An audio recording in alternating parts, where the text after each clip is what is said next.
Meanwhile, in the Middle East, the U.S. and Iran trying to maintain diplomacy in the wake of this week's between two sides. But as a new Israeli intel report reveals another plot to assassinate President Trump. Maddie Rivera joins us live from Washington with the latest. Maddie. Good morning, Carly and Todd. So this does underscore the ongoing friction between the two countries. The Wall Street Journal had first reported on the plot, saying Israel shared new intelligence with the U.S. that it said indicated a fresh Iranian plan to kill President Trump, a finding that would mark an escalation in the war between Washington and Iran. Iran for years has vowed openly to retaliate against Trump for the assassination of Qasem Soleimani. So remember, this intelligence reportedly came from Israel. And remember, President Trump and Israeli Prime Minister Benjamin Netanyahu are split on how to proceed with the conflict, with Netanyahu pushing for more military pressure on Tehran. The two leaders spoke on Thursday.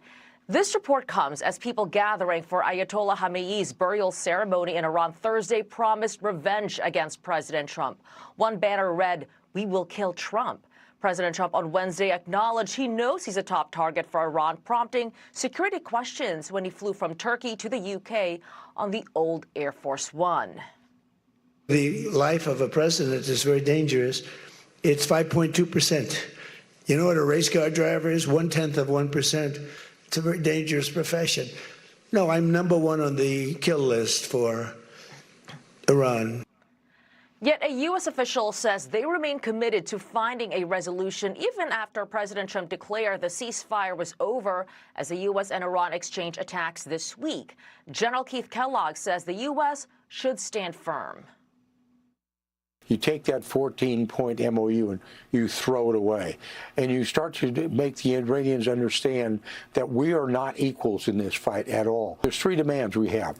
One is we're going to send the IAEA to get the enriched uranium and the centrifuges. Number two, we're going to open up the Strait of Hormuz. And if you attack it, we'll attack back. The third, you're going to lay off your neighbors. You're going to stop shooting at Kuwait. You're going to stop shooting at the Emirates. The U.S. is continuing to help ships transit through the Strait of Hormuz, but traffic is still slow, guys. Colleen, Todd, back to you. Okay, Madeline Rivera live for us in Washington. Maddie, thank you. Let's bring in former NSC Chief of Staff under President Trump, Alex Gray. Alex, thank you so much for joining us. So we heard President Trump allude to this Iranian plot to kill him when he was in Turkey this week. That threat, of course, is ever present for a president, especially President Trump. Notable that Israel alerted the United States to this. What are your thoughts?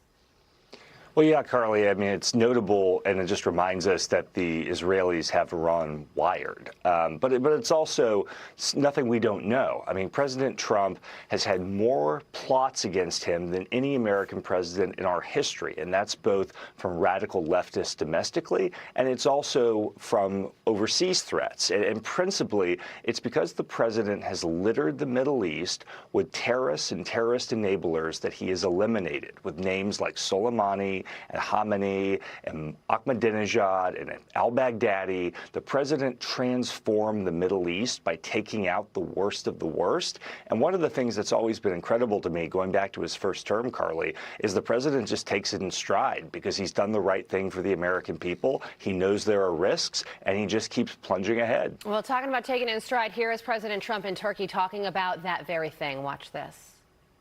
I'm number one on the kill list for Iran. They're lovely people. I'm number one. So I don't know. I can't tell you that, but I don't really care because I'm doing my job and I'm doing it, I hope, better than anybody's ever done it. Okay, so the White House is now saying that technical talks with Iran will continue despite this back and forth this week.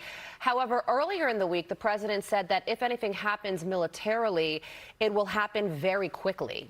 So what's the next move?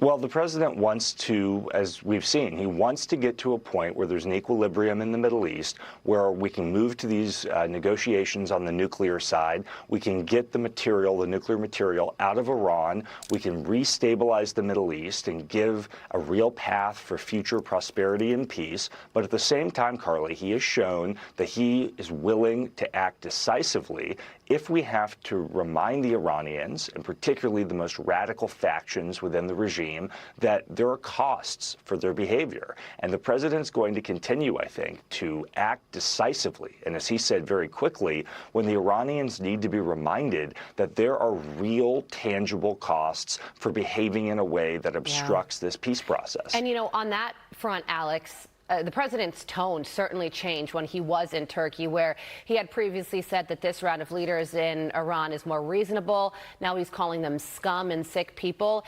Do you think it's off the table for the United States to strike inside Iran like we did in February that killed the supreme leader? Is that off the table, or could that be something that is still a consideration for the Trump administration?